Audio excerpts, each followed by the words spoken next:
A32, driver of the yellow cab HGV in lane 1, hands on the phone, both hands on the phone. A lot of the recent accidents in the area have been caused by drivers not concentrating on what they're doing, where they're going, what's in front of them. So we're doing a real clampdown on that, and in the run up to Christmas we're also combining it with the Drink Drive campaign. We're doing a proactive road safety enforcement to try and detect drivers on the phone, not wearing their seat belts or any other sort of careless driving that they may be doing. So we've just stopped a gentleman for driving and using his mobile phone whilst he was driving. He was observed by a colleague who is using a different vehicle to observe people committing offences on the A34. This is following a number of collisions where we've had serious or fatal accidents and injuries. Effectively, any distraction within the vehicle could potentially be dangerous, but what we have found is a distraction within the vehicle can lead to an increased chance of a collision.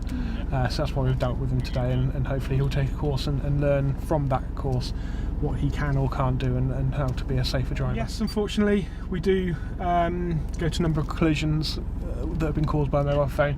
We had a gentleman even using hands-free, and it was plumbed through his sat-nav, pulled through a red traffic light into the path of an oncoming vehicle on a dual carriageway and caused the vehicle to flip. That was one of the most recent ones we went to, which could have potentially been very serious. But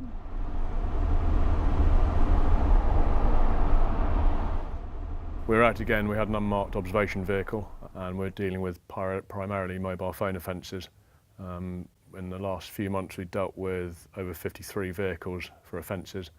That includes 18 lorry drivers on the phone and 21 car drivers on the phone. We dealt with quite a few careless driving instances. One or two recently were a lorry driver on the M40 drifting right over to the left onto the hard shoulder and then drifting back in lane 1 about half a mile prior to a vehicle that's parked on the hard shoulder.